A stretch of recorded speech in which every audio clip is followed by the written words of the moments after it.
Hey guys, XJ9's here, and today's gonna be a quick video about the right-click re-examine 110 runecrafting. I read some of it, but I kind of stopped once they talked about like potential spells. I haven't read that yet. So let's quickly go over this. So summary of our previous discussed topics. Uh, New 100 to 110 magic weapon crafting system. New combination rune, and revamping both combination rune crafting and its usage in spells. Developing new spells that use the new runes and existing spells to incorporate the new runes as well, and also combination runes. Introduce a large essence pouch designed to make crafting more efficient and convenient. I'm assuming it's supposed to be like one pouch instead of four pouches. Because let's be honest, when I think of rune crafting, the reason I never did rune crafting is I hate the grade system, and I also hate that you need so many different pouches. I just think it's annoying. So maybe the large essence pouch is supposed to be like a one and all, which would be quite nice. Um, so they want to share their thoughts about it based on input. I'm not sure what input they listen to, but we'll see. So right off the bat, they say that players express worries about upkeep and creation mechanics of existing combination runes and the new one, which we agree detached from the experience. Combination runes remain an area of interest for potential future updates, but they won't be part of the upcoming changes with 110 rune crafting. So, what does that mean for the new spell ideas and processes? Time will tell. No, but seriously, we are going to be introducing a new rune. New spell ideas and processes. Time will tell. Yeah, it's just supposed to be about the new rune, the time rune. But overall, again, I just think it's kind of. I think it's a little bit disappointing right off the bat that they're not gonna make combination runes more unique or like make them able to be made better or yeah, and making the existing spells require combination runes. I think that has to do with players being too scared of having to maybe pay more, or again, Iron Man. I actually really feel like Iron Man controls this game too much at this point because Iron Man don't want to go off and have to make runes. So that's literally why they voted no, which is really stupid. Um, I would have personally liked this change. It's kind of disappointing. So already we're kind of disappointed. So there's a new time rune. This is how they were choosing the theme of the rune.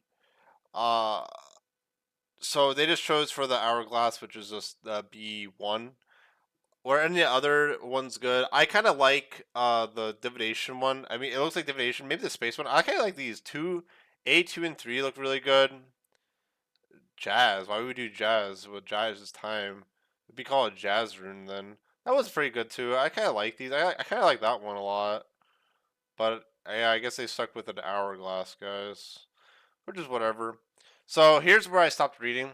So speaking of spells, here's a list of some skilling, combat, and teleport spells we're considering at the moment. Note that bouncing has not been finished yet. Okay, guys, let's read this. So, temporal paradox spell. Gather double resources while mining, woodcutting, and fishing, and target empty box traps to automatically catch double creatures at the cost of greatly reduced XP. So,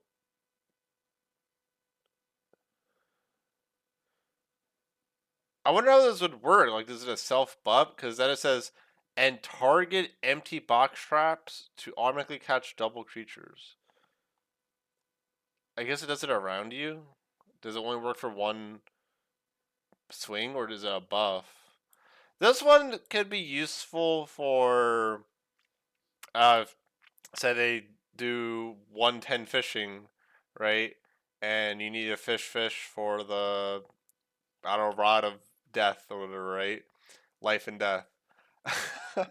I guess I could maybe speed it up. I just don't feel like who actually wants to get more of something. Um, I guess people that want to make money. This one's a little bit interesting because again, like if you have 120 or 200 mil, or like you have 99 or 110, you don't care about the experience, and maybe you can make a better money making method with like sailfish or blubberfish. I think this one's pretty interesting. The greatly reduced XP is definitely a big downside. I wonder if you'll get experience for double or just one. I don't know, probably just one. Like you'll get like a sailfish will give you like 80 XP or something. I'm not sure. This one's pretty interesting. I think pretty good, even for mainscapes and whether whatnot. Fast rock opportunities reduce the time between rock opportunities spawning. Lasts for a number of seconds. Um, this one kind of worries me because how do we know if it's working or not? Like, do we have to cast it constantly? Do we have to cast it once in between a rock opportunity? Um, this one is kind of interesting. I think again, the thing that really gets me is how do I know if it's working? It has to feel satisfying to use. Um, this one again does have this does have a potential because again it is a strictly an XP slash resource increase, and it also encourages you to be more active because you need to click on the opportunities, not just cast it and get more XP. So I kind of like the design of this. The other one is kind of like a laid back, make more money, but you have to still click, but it's not as active. I like the design of the fast opportunity ones because again it'll encourage you not to do like Aleo crablets or AFK at Saren stones. That might encourage you to do primal ore. Like not primal ore, but all the dungeoning Daemonheim ores. So I like this one a lot. This one's pretty cool. Replenish essence. Reaches back in time and fills the backpack and any pouches, familiars, and worn outfits with pure essence. Has a long cooldown. This one is heavily inspired by old school's recent leagues where you can literally go back in time and have the same inventory or HP and whatnot. So this is definitely inspired by that. This is pretty cool. I know this is a pretty nice boost. Yeah, and it can also maybe encourage you maybe to maybe do an essence run every 10 minutes or 5 minutes or something. This one's pretty cool. I like this one too. Overall, this one would increase XP and rune output by quite a bit. It's just a nice boost, and I think a nice dopamine hit, right? Longer lumberjack's intuition for some minutes. Any lumberjack intuition buffs you receive will increase in duration by a number of seconds. Um, we're talking about when you're chopping the new trees, right? I think so. This one's interesting because it's hard to say how good this one would be. Lumberjack's intuition, I think, just increases how your chance of cutting. And this one, I'm not that excited for, honestly. Um, it can be okay. I don't know. This is like the one I'm like, would it be that good? Maybe it is good. Advance time can advance time forward for one of the variety of options, including things such as archaeology, research, player-owned ports, voyages, and resetting daily mineable sandstone. Can only be cast a limited number of times per week. Oh, so interesting. This is a standard spell because the other ones were lunar. The four we talked about were lunar. This is a standard spellbook spell. Limited amount of times per week. We've never. I mean, it's kind of like I wonder if that'd be coded. Would a weekly token work or no? I don't think it would work, right? But this one's very interesting. Resetting the daily in Sandstone is a big. I think that's really nice because I will say again Iron Man, but when I played my hardcore Iron Man, the one thing that was really annoying me was the fact that I had to go and mine my sandstone so much, right? Like every day. But one thing that's gonna allow you to do is okay, you know what? I have a lot of free time today. Let's use my advanced time and mine a bunch of sandstone all at once for the week, because you don't need that many, flasks or vials or anything for PVMing. It's mostly just blubberfish and the crystal flask to make the potions for the overloads, right? And so it's because your adrenaline potions could just be vials for Iron Man, when you don't need a flask for regular.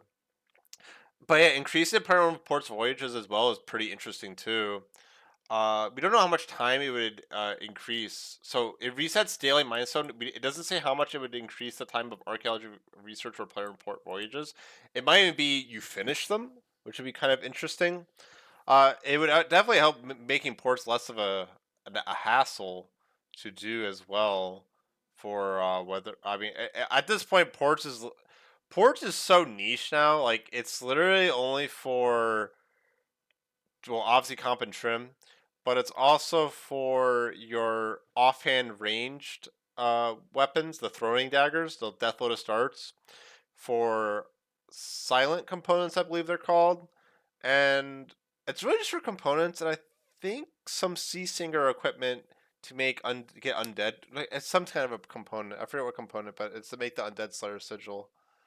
Archaeology research. I can't remember the last time I did archaeology research. That's pretty cool though. I like this one a lot. This one's really interesting to me. This one again, I like this one a lot. The only one that I think that was kind of an L was Lumberjack's Intuition. It doesn't feel that special. Again, I might be wrong because I honestly don't remember at the top of my head what Lumberjack's Intuition does.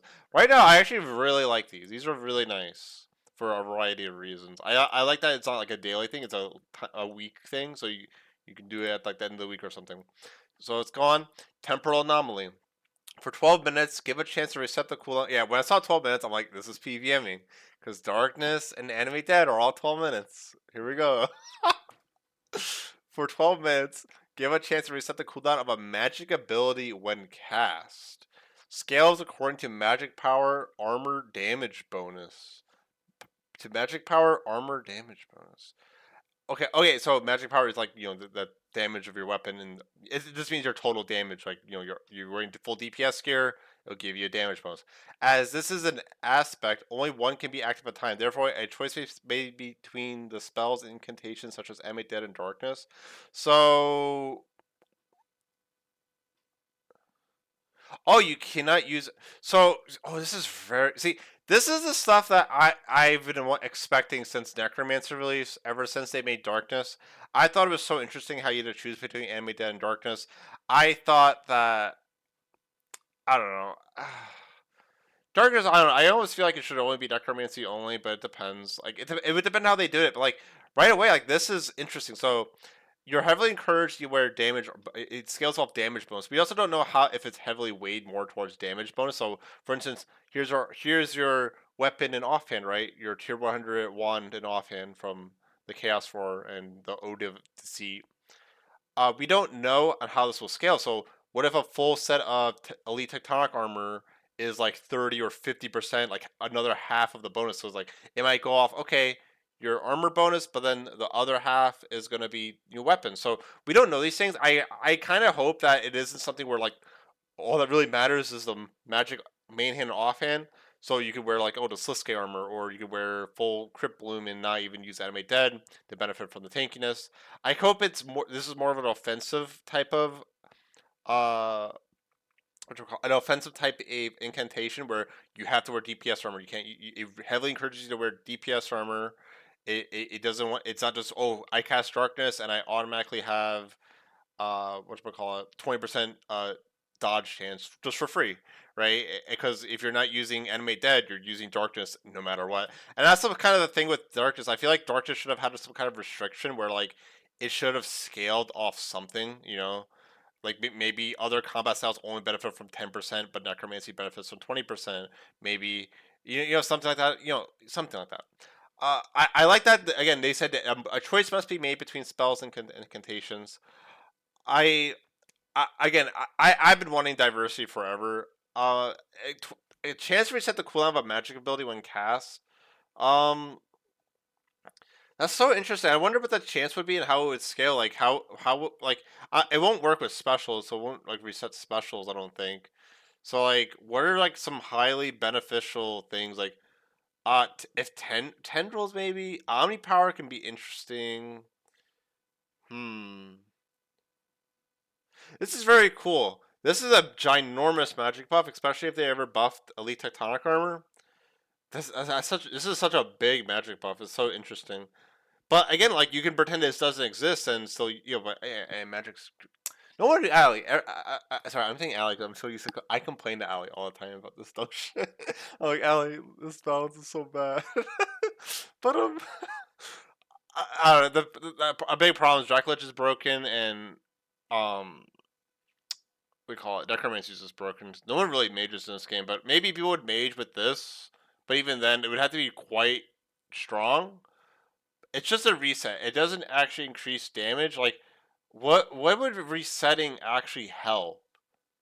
It depends if there's a leak tectonic. Like, I don't know how good this would be. Your bleeds already have a chance to reset with the Ode of the Wand and Core. Like resetting wild magic, like is that really that good? Like, because you still have to cast ability. It's like another one goes. I I don't know. I don't think this is that good unless there's something else added to like Elite Tectonic. I'll be absolutely honest. I don't think it's that good. Okay. Um. So Crumble Undead Autocast. So Autocast means it's an offensive spell similar to like um Insight Fear. Deals 30% increased base damage against undead enemies, guys. So this is so again interesting. This is a standard spellbook spell again. I will say, the other spell was a standard spellbook as well. So if you were on Ancients, you would have to use spellbook swap just to use it for 12 minutes. That's kind of whatever. Because you just do it before you do a Sanctum run and complete the whole run. But yeah, with this deal 30% increased base damage against undead enemies. This so you can't use Incite Fear. You can't use like the Exanguate. I do wonder if it'll work with bleeds or not. The base damage also, because of how they changed the scaling, that is a little bit more than you would think. Um, it's gonna be very good at Warcath, but then after you defeat Warcath, it doesn't. I wonder what level the spell is because I mean it doesn't really matter what spell you're on. Like once you go into Zemergul's not undead. Is he undead? I don't think he's undead. He's a Modrat. So I actually don't know if Zemergul's undead. No, I don't think he. No, he's not because I remember switching to my Essence Finality. So I guess we would just keep that on because you can't really swap to Ancients and use like Exanguate or anything. So this is really good for Vorkath. Like really good for Vorkath. Although again, it will impact rotations a lot because you can't really use Tsunami. Maybe this is more of a. It depends because if they ever make the Roar of Awakening and Ode of Deceit don't really like. Let's just say they made it so you had to wear the Staff of Armor and you had to wear the Ode of Deceit to actually benefit. This would be very good for bleed builds that don't care about crit, because bleed builds don't really care about the Exanguate damage buff because it doesn't affect bleed damage. So this would be a very strong thing to use for the Ode of Deceit. So this is also very good for Slayer in general with magic. I'm not sure if anything notable is undead for Slayer, like besides skeletons, obviously like unbound skeletons, and no one really kills those that much. Like it depends. It depends if a bleed build with magic will ever be made super good. So let's continue. Western Korzari Jungle Teleport. Teleports to the western side of the Korazi jungle. What's there? Oh, that's for clue scrolls. That's actually a really good teleport, by the way. That's a really good teleport because otherwise you'd use a fairy ring. So that's pretty good. I think I like that. Mountain camp teleport. Teleports to mountain camp east of Relica. This is the place where you fight that bear guy. Uh, I think that's where some hard clues are. So yeah, it's all right teleport. I think that's fine. Western Anachronia teleport. Teleports to the western side of Anachronia. I think that's for obviously the fire making, right? And fletching. So I think it's an alright teleport. I'm not sure about that one. Maybe you can tell me what you think. Hmm. It is a lunar spell. No, that's a standard spell. The other two are lunars. This one's a standard. Hmm. This one's probably to do yeah, just the fire making method and or whatnot with the dinosaurs. So that's pretty nice. Eastern Anachronia teleport to the central eastern side of Anachronia near the big game hunter locations. Central Eastern. So that's pretty good. Oh, that spot's annoying to get to because that's okay, like the middle of nowhere, where like Brigadier Rex is and such. So that's a really good teleport as well for Big Game Hunter. Lost Grove teleport to the north of the Lost Grove. Are there new clue scroll steps there? Why would you want to teleport there? That teleport's kind of bad because you can just teleport to the Lost Grove through the group system or Wars Retreat. Unless they're gonna add something there, or maybe there's a clue step there. I don't know. Okay, so the list of spells represents just a few of the ideas we're considering, including suggestions from the community. Like, so, bro, I'm telling you, some guy suggested this. This was not a Gen idea. Like, some guy got so honed in on the fact, like, oh, I want my wild magic reset. Like, they don't realize how dog water is because it's not because the thing is that people don't get like look at Dracula's armor. Dracula's armor isn't like oh you have to use rapid fire and then there's your next threshold like snapshot is refreshed. It's not really that crazy because EUF exists. Like if EUF didn't exist, this would be actually pretty insane, but it does exist, right? Because you have to give up an ability just to recast the ability. It's like, oh, sure, wild magic reset, which is like the big money, right? But like, is it really that crazy? And, like, if it does reset out of all the abilities you're using, like it might screw up your rotation because the game is so spreadsheetable. Like that's my issue with like, is it will it even be that good? It should have maybe been like give a chance to instantly apply the damage, like of like a I don't know, a 20% chance to inflict 10% of the damage or something. Of like, if it they could have did like of the base damage non crit or something. It's just this doesn't really increase damage. That's something that people didn't understand the combat beta with the magic wand. They were so they were people were like, I want the wild magic reset, and it's just like it's not really that good. And people test it, and it really wasn't that good. And I think the only thing that could have made it better is maybe the special. But what would the special be? That just like your next threshold is a guaranteed freaking reset. Like I just thought they had so special. I'm very happy they chose the other choice. Overall, this doesn't seem that interesting. I would like personally. I do hope that it scales more off the power damage bonus. I don't know, man. It's also a full reset on the magic ability when cast. It's not even like give a chance, like a quite a high chance to reduce like the cooldown of all your magic abilities or anything like that. Because I would actually like that a lot more. Would you? Because imagine, because one of the biggest issues with magic, or quote unquote issues with magic, is it has to wait for sunshine all the time, right? So why wouldn't you like? I think a better thing would have been give a chance to lower the cooldown of all your magic abilities by like maybe like a scale. So like okay, the ultimate 1 second, a threshold point a game tick a point or 1.2, a basic ability 0.6, and it would and let's just say it procs 5 times. I mean that's pretty good because then the one thing I don't like about these 1 minute cooldown, like sunshine rotations, is that you have to wait strictly 1 minute. So it feels like you're doing the same thing over and over. But if sometimes sometimes I got a 52-second cooldown sunshine, I was able to recast after 52 seconds instead of waiting 60 seconds. I feel like that could add a lot more new rotations and just feel a lot more fresh and more uptime to like deal damage when you need to. I kind of hope they change this. That's my feedback. Make this reset ult cooldown by 1.8, threshold 1.2, basic by 0.6, balance it so it procs roughly 2 to like 5 times a minute or something. And that's what I would do. I like the dynamicness like that. I think a chance to reset the cooldown, like a big concern here is what if they like okay, sunshine got reset. Does that mean you're allowed to cast Metamorphosis right after?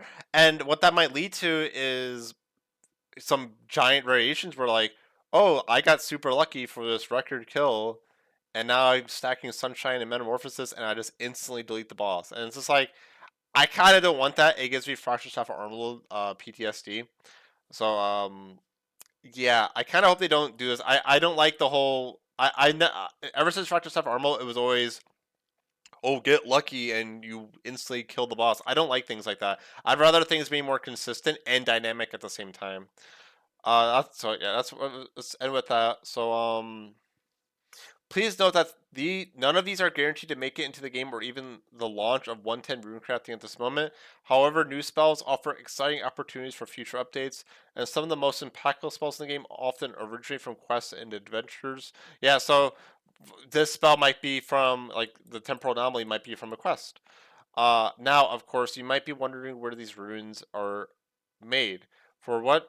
For that, we need a shiny new time altar, but we'll reveal further info on how you can find and access it in due time.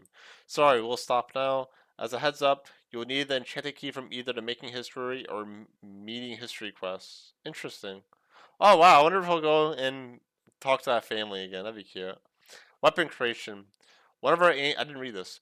One of our aims with this update is to make runecrafting the magic weapon creation skill, beginning with a new set of creation mechanics for the 100 to 110 tier, much like 110 fletching.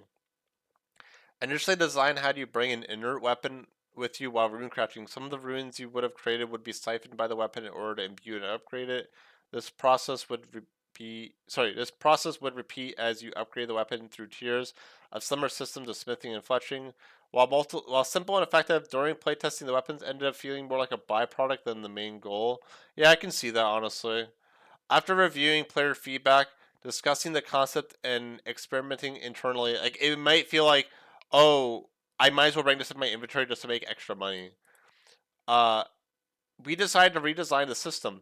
The update approach shifts the focus to the weapon itself and introduces new steps and interactions, while also opening up an alternative method for training runecrafting. However, we felt that it's so important to keep the core loop and identity of the skill with altar running and by using essence as the ingredient for upgrading weapons. Here's what the gameplay looks like now. Step 1. Using internal magic logs to create an inert wand, orb, or staff. Okay. Step 2. Bring your. This reminds me of Dungeoneering. Bring your regular runecrafting loadout essence and an inert weapon to an altar.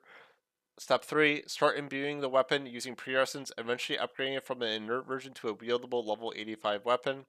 Essence is consumed one by one, contributing to the progress of a weapon over time. So this is a very AFK way to train runecrafting or make weapons.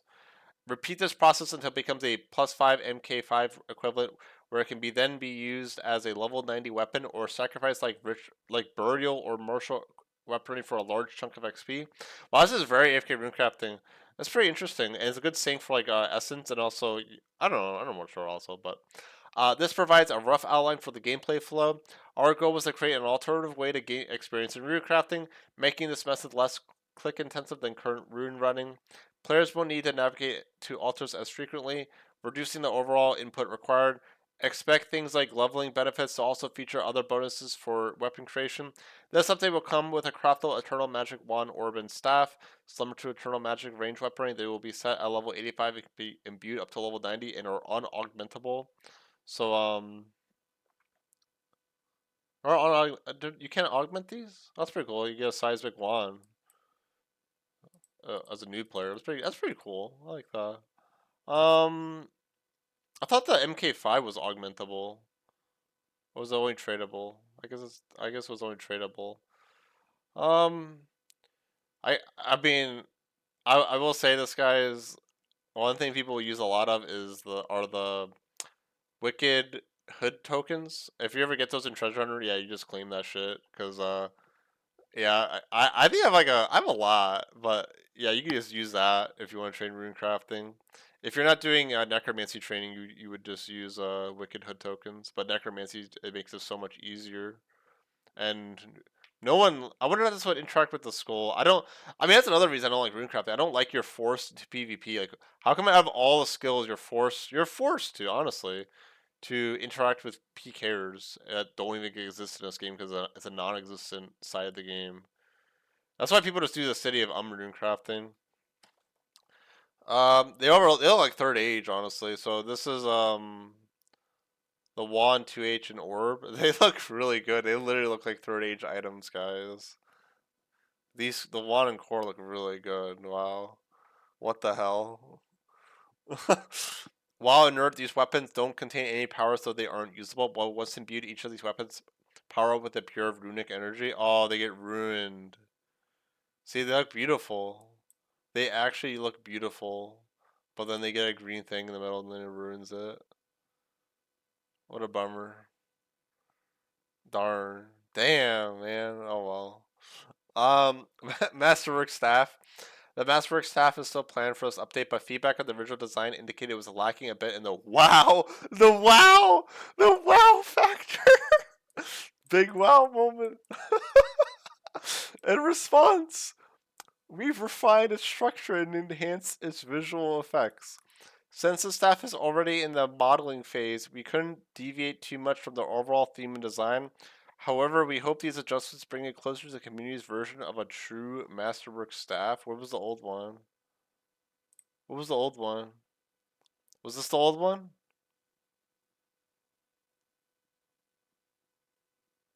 What? Yo, guys, we're gonna find the old one just for the sake of this. Where are we? Let's look for it. Um, we're looking. I think it's old. Where's Runecrafting? Okay, well, I think it was the archive, guys. There we go. 110 Runecrafting. So, was that the design, really? So, it was this. And this is the new design. So, all they did was just add an effect, right? Is that all they did? What? So, what's that?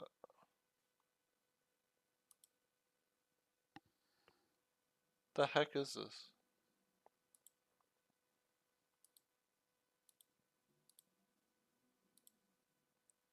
I don't know what we did. I guess this is the fixed one. Duplicate and add on top. Okay. I mean, it looks okay. I don't know. They kind of just made it a little bit bulkier. Is all they really did. What else? Another topic of discussion surrounding the Masterwork staff is the source of its materials. Prior to the launch of the Masterwork bow, we chose not to reveal this information, which led to a more interesting and engaging launch. We'll be taking the same approach this time and keeping these details under wraps for now. What we can ensure is that the staff will require essence crafting from other weapons, much like the bow and sword before it. So, guys, it's kind of obvious this is going to require um the seismic Virago wand. Um, it's probably require the Hellweir wand, an orb, and essence from that, and probably Virago. There's so many seismic wands. Yeah, they'll probably just do that, guys. So yeah, that's what they're doing. Feedback about the essence pouch, now known as the maybe, bro. When they buffing Sasuke, bro, I don't know why I bought so many and they never buffed it. That pisses me off. You know how many things I could have invested in? I could have invested in like so many different things. I'm pissed off. Expansive pouch. Feedback about the essence pouch, now known as the expansive pouch, has generally been positive, and it's great to see players looking forward to creating their own. However, we heard your feedback that the biggest concern was the size. We initially mentioned that the pouch would be a minimum of will at minimum be 44 essence with the final size to be determined. While balancing is still being finalized, the current number we'll settle on is 70. Not only that, but the expensive pouch also doesn't degrade, meaning you'll be able to free up one of those relic slots once you've got your hands on it. So we will be sharing more details closer to the update launch, but we like that the Masterworks sorry, but like the Masterwork staff, we aim to keep the materials and process vague until the launch so the players can engage it with and enjoy the process themselves. Okay, cool. Um, okay. I swear to God that they don't do that with like PVMing things, but you know. So apparently this pouch was gonna be like almost bad, where like it was at minimum hold 44 essence, which means it wouldn't be as good as the other pouches. So why would you even use it? So to me, it sounds like this will be replacing the other rune pouches, which makes rune crafting a lot easier. So that's a big W, right? So when can we play it? 110 Runecrafting is progressing well, and it's been super exciting to share their responses to your feedback. We hope you love the sound of what we're cooking up. While we're not quite ready to put a firm date on things just yet, we're getting closer. Keep an eye on runescape.com and our social channels for a date drop in the future. Thank you again for all the feedback. See you in Gilmore. Um, yeah, overall pretty good. Again, it'll probably because the Masterwork bow, it was something. The Masterwork sword was like, I don't know, man. Yeah, it'll if I were to put money on it, guys, I would just say it's the Hellware weapons and the Seismic Wine Core. So put your money in that if you haven't already. Um, yeah, that's it. Overall, pretty good. Only bummer is that they didn't rework the combination runes, and that's just because of Iron Man slash lack of faith from a community of Jegs doing a good job. So yeah, that's it. Bye.